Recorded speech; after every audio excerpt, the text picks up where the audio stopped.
Okay, thanks for coming in and tuning in to Keep Calm, It's Just a Snake podcast, because that's the best I got.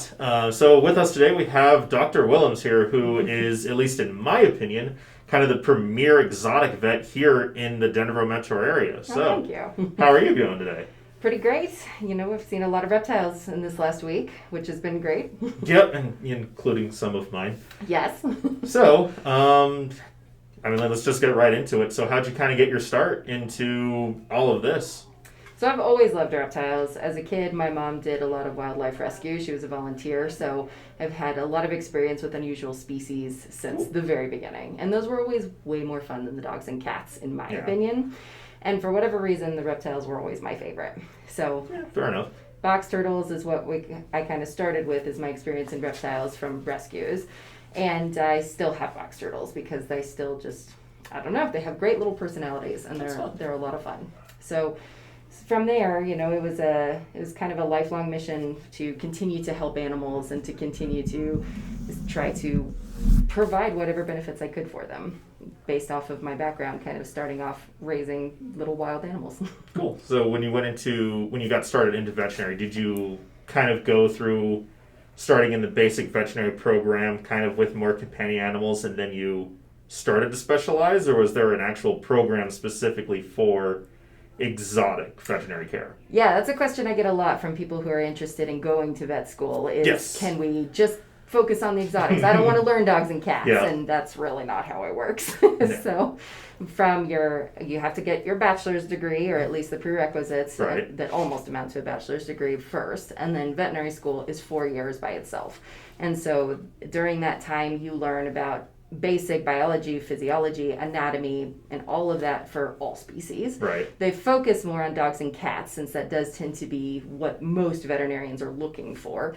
There's not enough people interested in exotics usually to have a designated program just for those. Right. So you do have to learn everything. You get to choose between dogs and cats or large animal like cows and horses, which I was not interested in. Right, makes sense. And then you add on exotics on top of that. Okay, so you had to go and take additional courses through continuing education specifically for exotics. Is that a lot of the same courses that like a lot of zookeepers or anything like that take? Or? Similar. So in vet school itself, that you can take electives for exotics, and there's different types of those. You know, there's the bird electives and reptile electives, and those vary based on which school you go to. And then from there, you can also seek out additional experiences. So I spent several months at some of the large zoos in Texas as part of my externships, whereas most other people spend those in like dog and cat clinics. So that makes sense. Okay. You can kind of choose to add on where you can, but understanding there's limited availability for a lot of exotics things. That makes sense. And I know that's a big problem that a lot of people have, is finding a good exotic vet who actually knows a fair bit about reptiles. And we kind of got fortunate with you here, because otherwise it's, you know, unfortunately that's kind of the stereotype of just shot a Baytril and you're good.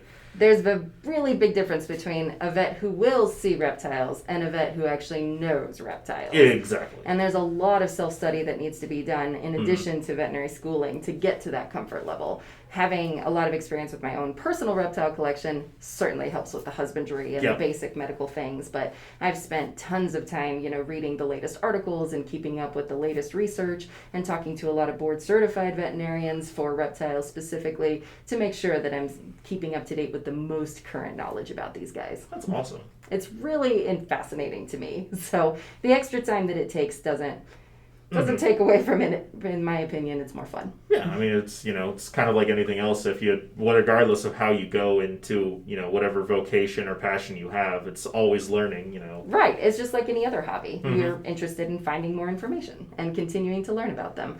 And that's, I think, a really big difference between a vet who loves reptiles and is good with them versus a vet who maybe just sees them because there's nobody else to. Exactly. So do you see any other type of exotic? Do you work with small animals or any avian stuff? Okay. I do also work with small mammals except for rabbits because I'm very allergic to them. Fair enough. So I can't do them. Guinea pigs and ferrets also give me hives, but I deal with that to be able to see them. And I deal with any non-parrot birds, so like the ducks and the chickens and doves and quail and things like that. So... And one of my associates sees all the parrots, so I don't have to. Okay. I know that kind of the avian hobby or trade is definitely a lot further along because it kind of coincides with the poultry industry. Yes. So is there a big difference between the parrots and macaws versus the other? There is, and a lot of that I think it's kind of like with reptiles where you have very specific husbandry requirements. Okay, that makes sense. And it's a very long conversation on how to convert your bird from eating seed, which is really bad for most species, to getting onto a pelleted diet, which is more nutritious, for birds that are way too smart for their own good. So, and with their health problems, they're even more fragile than reptiles. If they're sick, they are already a lot closer to death than you really want them to be. So I tend to focus more on the reptile side of things for the most part. And dogs and cats. Totally makes sense. Yeah. Okay, so that being said, so if anyone out there, they've probably seen a lot of YouTube videos or how-tos about probably specifically ball pythons getting sick, a lot of respiratory issues. What's kind of the main thing that you see on a day-to-day basis? I see lots of ball pythons with respiratory disease. All right, there we go. Lots of bearded dragons for just not eating. Lots of leopard geckos with shedding problems, things like that. So kind of your basic husbandry problems in a lot of ways. Right. That even despite having so much available educational materials online, there's YouTube videos on literally everything by some very experienced keepers, and there's all kinds of care sheets available. I still am correcting people on just basic husbandry every single day on you need a heat lamp, you need a UVB light, you need to make sure you're monitoring temperature, you need to feed a better diet. Those types of things are still very prominent. It makes sense. And I know that there's a lot of, I don't even want to say misinformation with a lot of the commercial products because it's definitely starting to turn a little bit. It is getting better. But some confusing or misleading information. Well, and new advances are being made in the reptile hobby all the time. We learn more about them, we learn better methods, but there's so much still available online that just keeps resurfacing. And then you get the fight between, well, which way is better? And it's not always a one answer question. Sometimes there's lots of ways to do things correctly, but you still have to find them. There's a nice little sweet spot, and then, just kind of, as you said before, learning a lot, continuously learning, and then just, I don't want to say filtering out the good from the bad, but there's a lot of noise out there. There is. There's a lot. I mean, even in the more experienced groups, you see a lot of problems with people trying to argue over what they think is best versus someone else thinking best. A lot of that kind of gatekeeping, unfortunately, is... Yes. I mean, I've even been... A lot of people have told me that I don't know anything and to shut up. And I'm like, okay, I think this is maybe not the right group for me then. Because does that happen with actual patients? And luckily not. In most cases, once we start talking about all of the different minutiae of the husbandry and my experiences with those, for the most part, people come to trust me pretty quickly because I have seen a lot of these problems and I've seen a lot of these reptiles and I truly do care about their well-being. Okay, I'm really glad. That's always something that I've, like horror stories of other veterinarians that you always hear about, again, unfortunately with like the other exotic vets, the keepers who don't necessarily know more than them, but at least they certainly think they do. I have had people bring in printouts of things and say, here, this is how you take care of a leopard gecko in case you don't know. And I'm like, that's cute. Let's keep talking. Oh, right. Yeah, that's... Sometimes we do get those, but for the most part, I think people are also eager to learn that new information when I can present that to them. And so they're open to changing a lot of things as long as they know what things they need to change. So very rarely will I have the person who refuses to change anything. In most cases, we talk about the whys and the research that went behind it and the experience, and most people are eager to improve things, which is great. That's awesome. That's really good. Yes. I was going to say, I don't want to focus too much on the ball python respiratory. Okay, actually here, change it. I'll full circle this a little bit. So with that ball python respiratory thing, we've all heard about the homemade, like, you stick it in a little box with like the little humidifier with, one time I saw Vicks, which was scary. Yep, I've seen that too. Is there any sort of veterinary procedure that you would feel comfortable telling 90% of the reptile community out there that they could actually treat at home? Or do you honestly suggest, because this is what I do most of the time, take it to the vet? Taking it to the vet is always a good option if you have an experienced reptile vet with you, within your area. And I get people that are driving in from other states to see me sometimes. So it's all about trying to find somebody who can help. Exactly. But for the most part, those types of homemade remedies, most of the time are not going to be very effective. Yeah. And you'll get the argument of they need more humidity. No, you need to dry them out. And so you even get contradicting advice on what is the appropriate home care. Exactly. My basic information that I usually offer people or advice is correct your husbandry. Yes. Make sure that your temperatures are on point, your humidity is on point. That is by far and away the best thing you can do at home before seeking a veterinarian's advice. Right. Exactly. And that's really only the safest option. Mm-hmm. I know that certainly takes care of a lot of the issues with like the shedding issues and the bearded dragons not eating, and honestly sometimes the leopard geckos eating and things like that. But when it comes to any sort of laceration or deep stuck on shed or infections or MBD or anything like that, it's always definitely let's try to find a decent vet. Right. Okay. And the Association of Reptile and Amphibian Veterinarians, on their website, they do have a resource where you can try to find a vet that's a member of that association within a certain radius of your home. So they have a directory of veterinarians nationwide that really does help a lot in that regard. And I will be dropping that link in the bottom of this description, by the way. Wonderful. Because that is absolutely important information, because we all don't get to have several vets in our state. Because as you said before, people driving out of state to find their vets. Yes. Because that's definitely a big thing, and unfortunately sometimes when it comes to like interstate stuff, that can be very troubling for a number of reasons. It definitely can be. And in most cases, we try to avoid those long commutes for these guys just to avoid stress. And a sick reptile, that can be a lot on them too. Yep. So if you can find one close, all the better. But if you can't, still finding one that can help you is important. Exactly. So as you mentioned before, there's been a lot of new information that we're finding out every single year, almost it seems like every single week, about different reptile species, about husbandry techniques, about the metabolisms, about all sorts of things, even how the photosensitivity of different spots of a blue-tongued skink are different. Right. Yeah, that's a thing. So, have you noticed any sort of shift in trends of veterinary care when it comes to reptiles or herpetoculture in general? Yes and no. Okay. I would say for reptiles who are veterinarians who are experienced with reptiles, we are seeing an elevation of, we can recommend now more microclimates being present in captivity, in captive environments. We can recommend better lighting. We can recommend a lot of different products that can help recreate their natural environment much better. We can talk more about the difference between bioactive versus naturalistic enclosures, because there's a huge difference there that most people don't understand. Yeah. And these are all great enrichment and overall improve the health of the animals. However, there are still a lot of vets who, if they're just not comfortable, they're still giving the Baytril injections and things like that, where there's still a level of outdated medicine that exists for those vets who aren't necessarily as passionate about reptiles and keeping up with those advances. Yeah. So that actually kind of brings me to the next thing. Is there what's kind of the main difference of regular, so if you have a companion animal, cat or dog, you're getting their yearly checkups, your yearly or bi-yearly or whatever shots and things like that.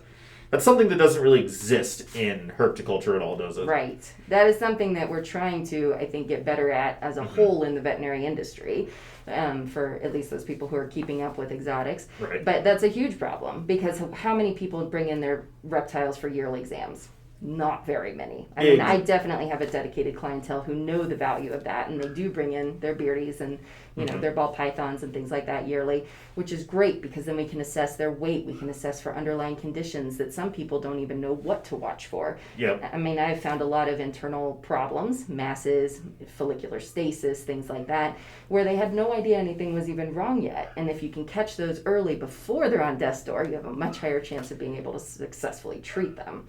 But without needing annual shots and annual blood work, we do tend to see pretty much only the sick reptiles coming in, and then we may never see them again. That's true. So it is best if you can bring them in at least once a year, so that we can have a record of their weight and we can assess their dental health. And most people don't even know that bearded dragons can get periodontal disease, but it's extremely common, actually. Yes, it is. There's a lot of pre-existing conditions with bearded dragons, unfortunately. Yes, there are. But if we can identify those early, then I don't get, like I saw a bearded dragon last week, where the jawbone was already dead and falling out of this guy's mouth. Oh. And they had no idea. So if we can catch those early, it's so much better.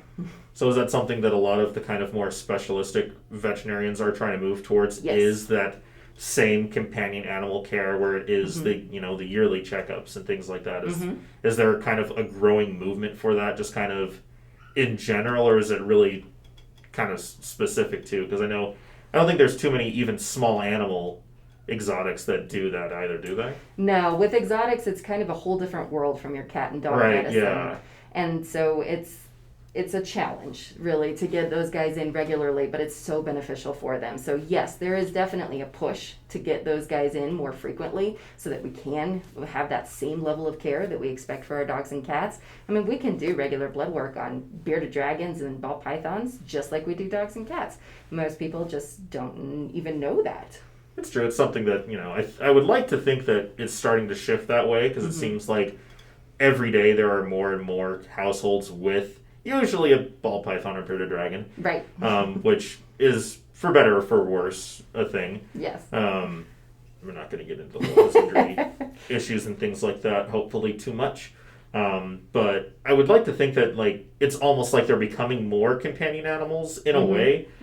As specifically with last year, did you see, any sort of uptick in the amount of basically business that you're getting versus the previous years? Business in general, yes. Lots of people got puppies and new pets during the pandemic while they were on lockdown. So I actually saw a decrease in the reptiles coming in, however. Really? Okay. I did. And I think part of that is because right now we're operating on a curbside basis when clients can't come in. And I think more reptile people are more uncomfortable with that idea just because they may have had previous experiences with vets who aren't as experienced with reptiles.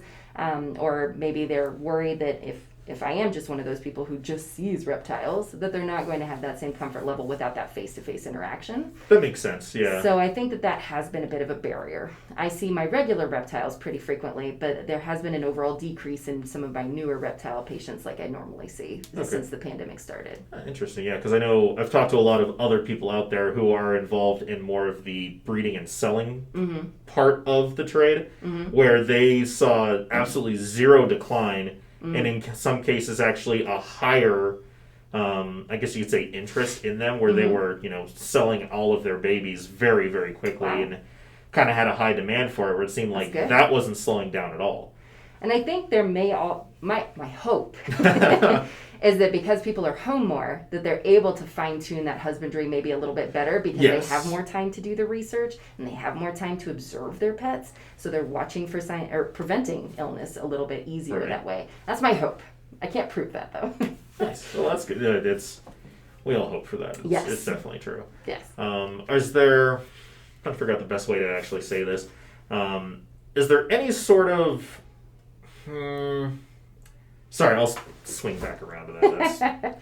That's a whole thing that I'll try to get into in a little bit later. So, as you have actually been highlighted by our local news in recent weeks about talking with they said it was a new, but it's not really, certain types of viruses, i.e. nidovirus. Right. So, as I think you pointed out in the article, sorry, it's been a little while since I read it, that you have, how many cases of nidovirus have you know of are in Colorado right now? At least in the reptiles that I've seen, I know of now 5 different collections. Okay. And with collections, we're talking about usually people that have over 20 ball pythons. Yes. And those are also people that are typically bringing in new animals and also selling their animals. So if you think about how many people actually bring in their ball pythons for, just a sniffle, not many people do. Right. And in general, unfortunately. So I think it's far more widespread just based on seeing it coming through those types of large collections. That means that it's being passed around really easily right now. Right. I mean, it's been known about for, close to a decade at this point, specifically with, the Morellii and the Chondros. And yeah, clearly it's, highly contagious. Is there... Right. And it's really complicated, I know, that, there's all sorts of different nidoviruses present naturally. I guess you could say, is there any research being done that you've noticed is there any sort of species boundary where one are not compatible with the other, or... Unfortunately, we're still learning about all the different species that it can affect. Exactly. And very recently, they found it can even affect veiled chameleons. Okay, that's the one that I had not heard yet. And they've even confirmed it in a bearded dragon. Okay. So think of how many households have ball pythons as well as your veiled chameleons or your bearded dragons. There's a lot of those. Right. So are we going to start to see that then spreading through those species as well? I am worried about that. it's definitely a real big concern. So do you think, I like to think that some of the larger collections do at least a little bit of good quarantining. That's very optimistic. I would like to think, and I'm fully aware of the fact that I'm, I think you're an outlier in that regard. I know. It's usually because, in my situation, it was something really bad happened, and so now I take even more precautions than I already was doing. Right. And that's what I've seen in the ones I've diagnosed, is they were not taking really any precautions. Ew. And so now they're, of course, aware of the risks and taking very serious quarantine steps. But in most cases, even with those large collections, they get a new snake, they put it right in the rack with all the rest of them almost immediately. Yeah. Or I saw one where she was like, well, I quarantined for 2 weeks. And I was like, it's just not long enough. So she was trying. Yeah. She was doing her best to try to mitigate those risks, but 2 weeks is nothing in the reptile metabolism world. It's really not. I mean, if it's a Pituophis, maybe. Right. But, that's really not great. Have you seen, since that, have you noticed any sort of uptick in preventative diagnosing? So the blood testing for NIDO, for IBD, for any other things? Yes, I have been very pleased actually that since, especially doing that segment with 9 News, that I have had a lot of people come in with sick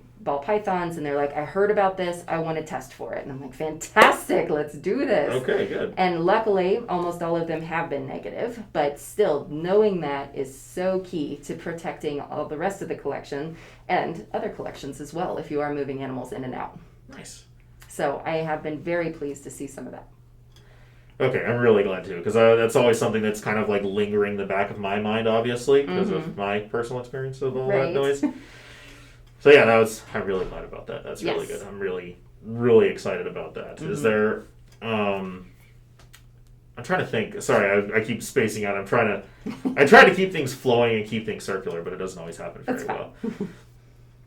So with that in mind, with all of these kind of zoonotic diseases, have you noticed, obviously in social media and in the news, everyone's always freaking out about, some guy in Asia ate a bat, and all these other things, and now there's all these legislations and being put out about, hopefully to prevent of zoonotic diseases. Is that something that you ever really, that crosses your mind a lot in the veterinary world? Is that something that is always kind of on the back of people's minds, where it's always concerned about, can a reptile infect a person, obviously, other than salmonella or, things like that? I would say that this year has definitely put a big highlight on that for obvious reasons. I mean, when the pandemic first started, the big question was, can dogs and cats get it? And ferrets can, and they are definitely, at least have been shown experimentally to be able to get it and transmit those symptoms to each other. Okay. Dogs and cats, there have only been a very small handful of confirmed cases despite millions of people being infected. So luckily that risk is extremely low. But it does put a big highlight on this type of problem. As veterinarians, we have epidemiological training as part of our curriculum because we do have that big risk. We see it much more in the large animal world, with swine flu and avian influenza and things like that. And those can be very serious. And so we all are aware of the zoonotic risks, but this has definitely, I think, made a really big uptick in that awareness for these types of things. Luckily, in reptiles, there's still so little that we worry about, at least transferring over to people, aside from, salmonella. Yeah. But it is definitely something that I think everybody is a little bit more aware of now.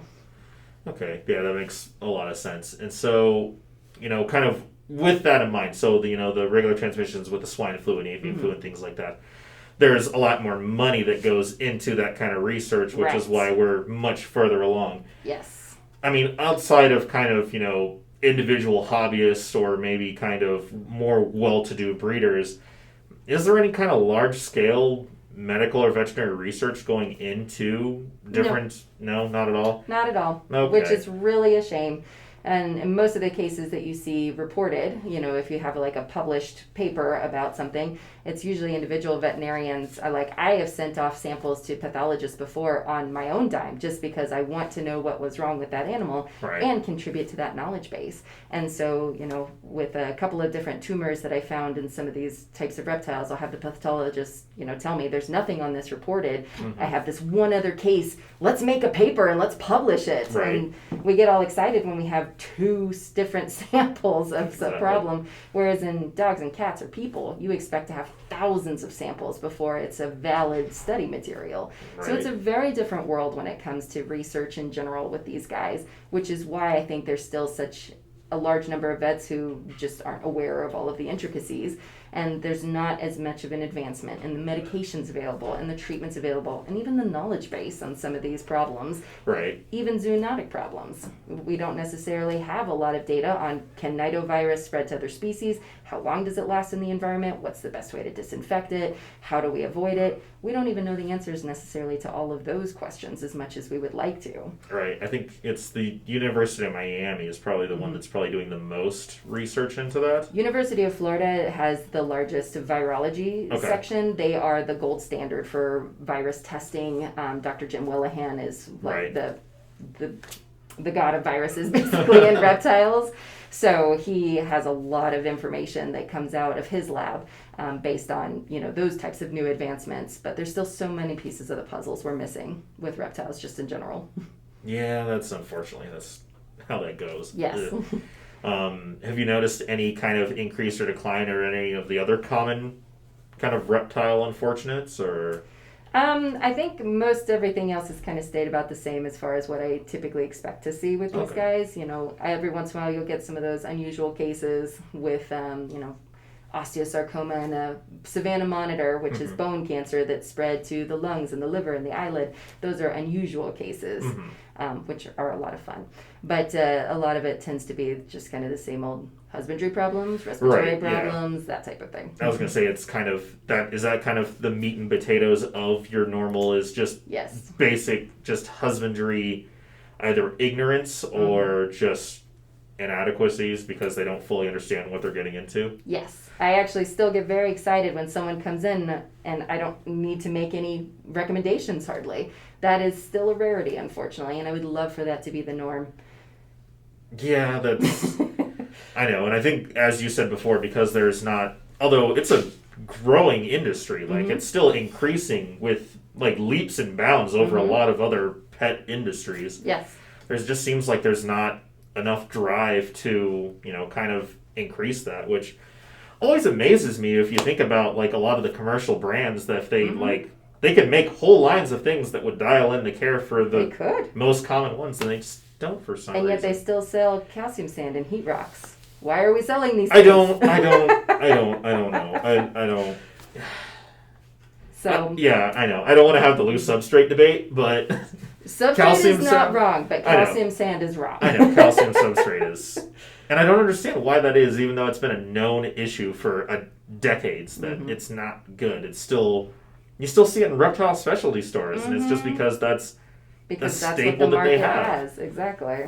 And I never understood that. I've seen that a couple breeders, large breeders, are actually starting to sell whole kits for them. I think it's BioDude has a lot of different substrate kits and things I love BioDude. Yeah, he's got great stuff.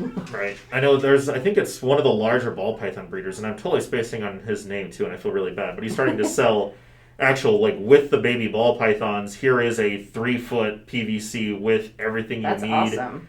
And so it's literally, here you go, take it. Yeah. You might need a bigger one eventually, but hey, you're already leaps and bounds ahead of most people who are still throwing it in a 20-gallon tank, if that. Right. No, I think that would be great, to see more of that. But even at the local reptile expos, most people are just like, you want this? Here you go. Yeah, I know. That's really which is why I always set up my table with just care sheets so that people at least go home armed with some knowledge. And there are good breeders that are trying to get those people started with at least the right information and offering all of those types of appropriate caging and appropriate setup, even if people are choosing not to take them. So I don't want to say that, all reptile breeders are bad by any means, but you do still see a lot of that. Yeah, kind of the easy way. It's the smooth slope that everybody wants to kind of go into, which is not necessarily the best. I'm not super happy about that. Right. With that being said, I actually had a bit of a question for you that may not necessarily you have too much into. The question of UVB. So that's been the one that, in addition to the enrichment with snakes, specifically ball pythons, I'm not going to have to rack debate either. No, we don't have time for that. But that being said, so UVB, we can definitively say it's good, period. Unless you have like a little troglodyte species that never sees the light of day, it's in a recessed cave where you never sees it, UVB is good. And we've come to that conclusion. Have you seen any people, like any difference of like the NBD care, or I'm trying to figure out the best way to put this in there exactly, but have you noticed any decrease of that, where bearded dragons, they're the most popular pet. Not necessarily the best idea, but they're the most popular pet. Have you seen a decrease in NBD in chameleons and geckos and the bearded dragons or anything like that? I would love to say yes. Ah, balls. But unfortunately, bearded dragons I think are good, but they are just a lot more resistant to NBD in general compared to like your chameleons and your geckos. I still see NBD in chameleons all the time. Geckos, I think, are a little bit better just because the diets that are available, I think, are more well-rounded than they used to be, and the supplements tend to be more effective. But I still have to recommend adding UVB to a lot of leopard geckos who already have NBD. Yeah. So the question remains, do they actually need it all the time, or do they thrive with it better than if they don't have it? And I think, unfortunately, we don't have necessarily the most definitive answer for that yet. I do recommend it. I keep it on my own personal leopard geckos and my snakes and things like that because I do see them using it. And as far as the research goes, there are some papers that show that their vitamin D precursors do increase in the bloodstream when they have access to UVB. But that doesn't necessarily answer the question of must they have it, or do we just see this increase, but it's not necessarily doing a whole lot for them? That is an ongoing question. I still think it's beneficial because in most cases what people tend to get confused about is you have a nocturnal animal, so it doesn't need UVB. Exactly. Nocturnal does not mean that they're no way exposed to sunlight. Exactly. It just means that they're not active during the day. But then you get cryptic baskers where they stick out just their tail and that gets sunlight. Right. Or just, part of their body gets some sunlight even though they're not active. So I do still recommend it. I think that question I would love to say is a definitive yes, but just based on the scientific evidence, it's still a little bit muddy, but people are using that to say, see, we don't need it, and I don't think that's the appropriate answer. I know. There's always the anecdotals of, like, here's my corn snake, I've never had it with there, and he's 30 years old. And they look great, yes. Which, yes, that theoretically is a thing, and it probably is a 30-year-old corn snake that's never had UVB light, but again, I was just curious because there is always, there's, as I said before, a lot of noise, a lot of justification for the easy way, the cheap way, the easiest, most convenient for us way. Right. Versus what's best for them. Or even finding a happy median, which centricism isn't always the best thing either. But. Right. But I think that happy medium is beneficial in most of these cases where, yes, I don't know that my snakes absolutely need UVB, but I am offering it to them. And if they utilize it, they're going to thrive that much better because of it. And they still have the option to utilize it or not. So based on where they're placed and, having different hiding spots, and I see my snakes sitting under the UVB bulb specifically. So they're seeking it out. Yep, they do. And it's even just with a 12-hour light cycle, you can see a marked change in behavior. And they are more active since adding their UVB. So if it stimulates more natural environment and more natural behaviors, isn't that a benefit, even if they don't necessarily have a lot of medical benefits associated with it? There you go. It's all about the welfare. Exactly. Yes, we like the good welfare. That's what we're always hoping for. It's increased in all of that. Yes. Yay. Okay, I'm really glad. Okay, yeah. Sorry, it's always like little things that I always sit there and I question or I don't know too much about. I always kind of want to like poke at people. Right. Like, taxonomy always drives me insane. But yes. Well, and the questioning is good. That's how we get to these advances, is by continuing to question. But at the same time, people also need to be open to the idea that maybe someone has an answer that is better. Exactly. Instead of just saying, well, I'm going to question it, but not listen to anything. And that's where we tend to see those gatekeeper type behaviors. Yeah, that's the good old boys. Mm-hmm. Which is always unfortunate. Right. But even in medicine, there are new things that we learn all the time. And especially in an area where we don't have a lot of research, we are going to have to rely on, the anecdotal evidence of their behaviors and things like that a little bit more until we have those definitive answers. Yeah, that makes a lot of sense. Have you seen any sort of kind of gatekeeping in the veterinary field with new procedures and new information coming forward, and they say, nah, this has always worked for me? So you will see that in sometimes our older generation veterinarians. Yeah, I didn't want to take it there, but yeah. But there are still, a lot of vets who are keeping up with that current research, but also a lot who are saying, well, I've done it this way for a long time and it works well, kind of like your corn snake who's never had UVB. So there is some of that in the veterinary industry as well. And It just kind of depends on what their experience is and how open they are to new ideas. Okay, that makes a lot of sense. Mm-hmm. So with that being said, I'm going to circle back to something else before. So, we talked a little bit about the home remedies and things like that. Are there any home procedures that you would feel comfortable telling people to do at home? I guess it would kind of depend on the context. Like for leopard geckos who have stuck shed on their toes, yes, you can put a little bit of mineral oil or vegetable oil on those and just real gently try to peel them off. And sometimes that's a nice safe thing that you can do at home without too much risk of problems. For especially a lot of the lizards, except for chameleons, soaking, and turtles and tortoises, soaking in some warm water for about 15 to 30 minutes once a day can really help stimulate activity level and appetite if someone's worried that they're a little constipated or maybe not eating quite as well. Those tend to be very safe things to advise. Aside from that, I think I would need more context. Okay, so we'll say if an animal has an infection, obviously, oral antibiotics is something that it could probably do kind of regardless of species. Although I think it'd be really fun to see a kid give a savanna monitor an oral antibiotic. Try tortoises. Oh, I know. They're not fun. No. Tortoises I'm sorry anybody who has their pet tortoise. They're not great pets for most people. I love them. I said most people. It's true. I do, but I love them. They're my favorite. I know. Actually, I'm gonna come back to that just a second because I had an actual question about this too. But so with injections or squeezing out eggs if they're egg bound, would you ever as you said before, there's a lot of information on YouTube, even done correctly. There's a lot of information and a lot of examples of doing it correctly. Would you ever recommend someone doing that? For the squeezing of eggs, I will give you an example of why this is sometimes a terrible idea. Yes. Even for me, personally, who has experience doing that and knows what to watch for, I was trying to express in a sedated snake, so with pain medications and sedation on board, and the oviduct prolapsed and ripped as the egg came out. That is a terrible situation to be in. And when you're at home where you're fighting against a snake that is conscious and probably painful doing this, there's a much higher risk of those types of complications. So yes, there are a lot of YouTube videos about it. There are a lot of people who have done it successfully without those problems, but the risk remains. And people need to be aware of what those risks are before even considering whether or not they want to do that. Oh, okay. Is my kind of advice there. Okay, that makes sense. My 2 cents is take it to the vet. I would recommend taking it to the vet. That's what I did. She's seen quite a few of my animals. Yes. Including for the situation we just talked about. Yes, and they often work much better in a more controlled situation with someone experienced. Exactly. So, I had a quick question about the tortoise and the turtles, because you said that you originally started out with the box turtles.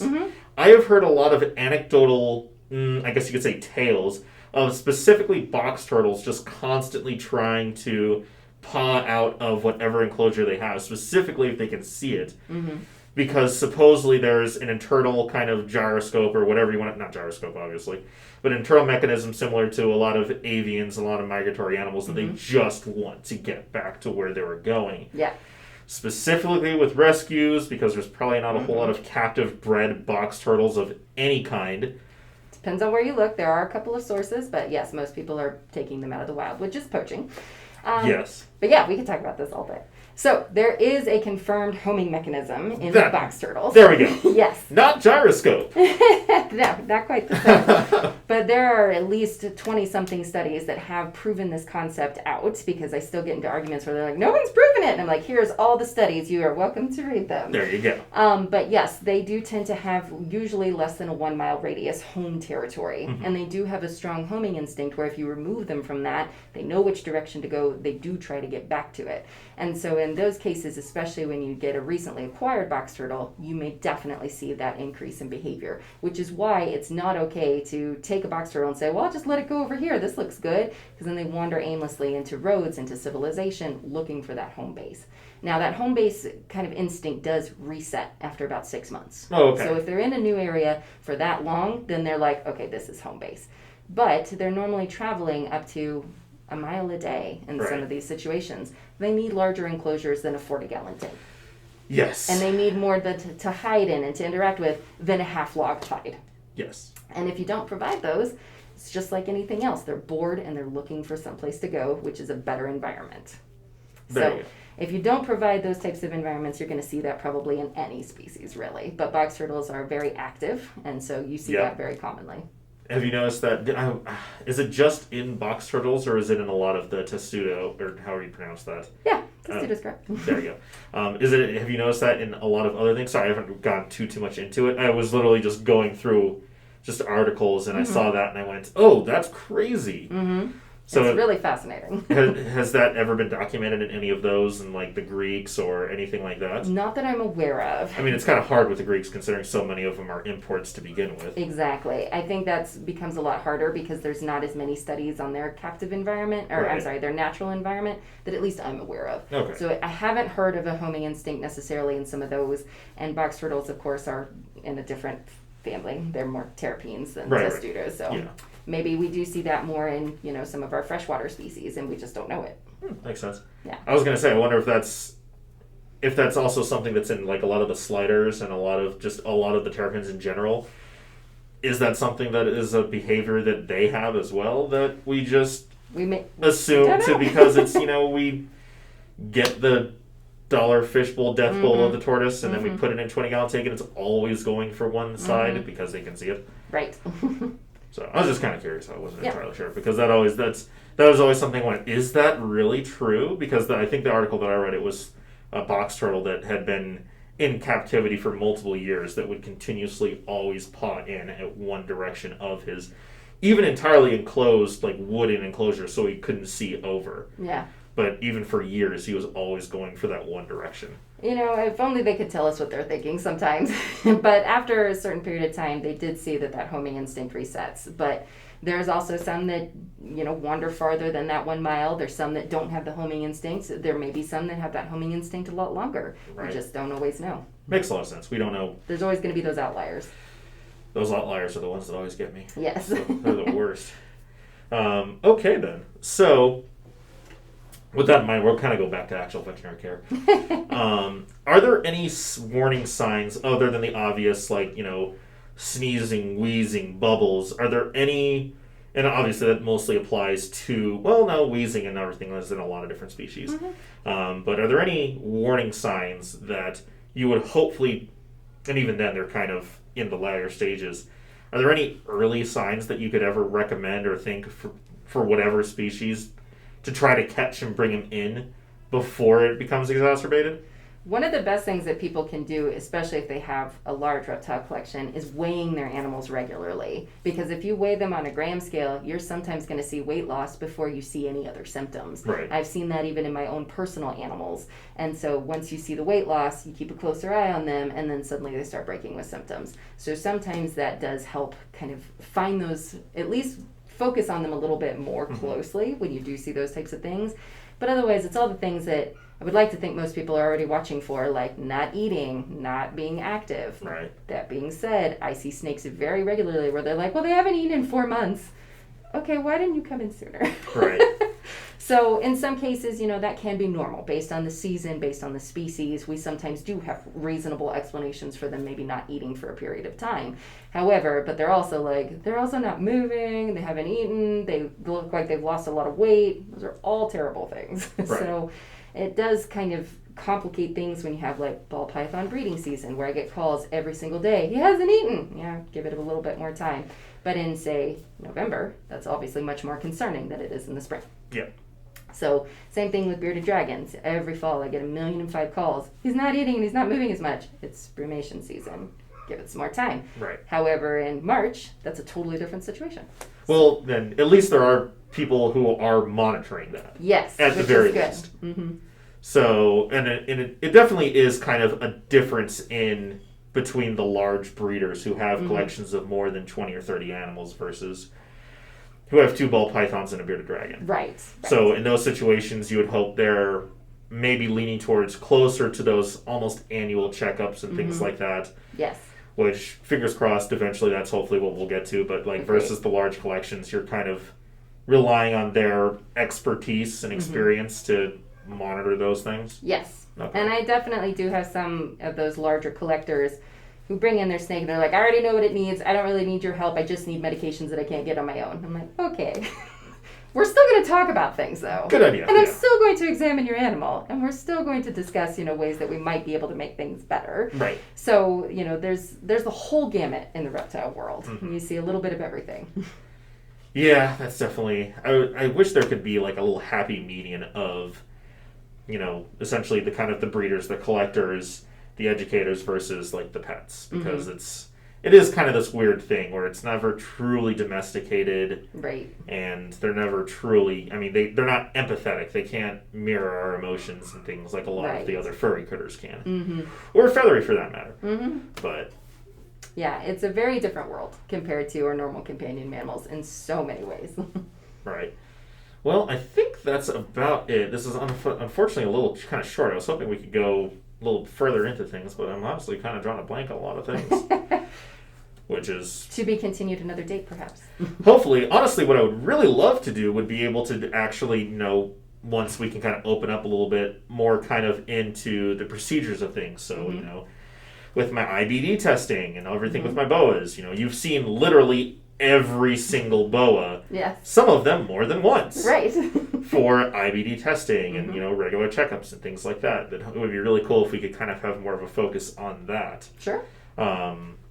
Actually, you know what? Screw it. We just kind of brought this up a little bit. IBD, that actually might be kind of the oldest, documented zoonotic disease in reptiles? I don't know the answer to that. I don't know if it's the oldest, but it's certainly... It's been around a while. It's been around for a while, and it's certainly known for just kind of in general. It has been known for actually a longer period of time than we actually knew what was causing it. Mm-hmm. The fact that we found out that it was caused by arenavirus is a fairly recent discovery, I believe, in the last 10 years. Really? I honestly thought it was back in the mid-90s. I could be wrong about it, because honestly, off the top of my head, I don't know the specifics, but it has been at least a more recent development as far as how long we've known about IBD, because we've known about IBD for easily 20, 30 years. Yeah. But we haven't known what's caused it until much more recently. And the arenavirus, which is still super scary, because we don't, once again, kind of like Nido, we don't entirely know how it's transmitted. Right. It's a lot of anecdotal, but... and they could have it, but not ever show symptoms. And then are they carriers? And if they are carriers, will everybody get sick from it? Or will they also be asymptomatic, et cetera, et cetera? So there's lots of questions that we can answer or not answer about those types of viruses. Okay, yeah, it's not great. It's not. It's fascinating, but it is very frustrating when you find all of the holes in our knowledge that we still need to fill for some of those things. Yes. So, with that in mind, would you recommend for, maybe not necessarily anybody who's getting like an animal or two as pets, but for any person who is considering breeding, who has a large collection, would you recommend basically a initial examination during the quarantine process and then a myriad of blood testing? If we had unlimited funds, absolutely yes. You know, one of the best things that we can do to try to stop these from being so widespread in our captive collections, like nationally, is to do those screenings earlier than when they're sick and when you already have animals dying. So ideally, anybody who got a ball python into a collection, especially like a breeding situation like you're mentioning, would screen for nidovirus and adenovirus and arenavirus and paramyxovirus. There's so many different viruses that we can look for. However, when you say, okay, that's going to be $500 just for testing, most people say, yikes, never mind. Yeah, exactly. I know it's, you know, I pick up a $500 boa constrictor, it immediately turns into a $780 boa constrictor. Right. And that becomes a really big challenge. You know, that is a hurdle for our industry. In human medicine, it's the same type of thing, but we have insurance to help make it seem like it's not as expensive, even though it's actually like 20 times more expensive. We could talk about that all day as well. I don't know if this is necessarily the best platform to talk about medical insurance in this country. No, but it is just a very different mindset when it comes to talking to people about what testing needs to be done, whereas on the human side, they just do it. And on our side, we do have to rationalize the costs and find the best, most effective ways. Right. You know, like in your situation, you had a big collection, so there was a discount basically for having so many animals tested at the same time. Exactly. And then you also run into, well, which lab is the best one? Because there's this really cheap one that's not very good, but it's cheap, so is that still as good as this one that's a lot more expensive, but has very high accuracy? And then, so that becomes a problem too. Yep.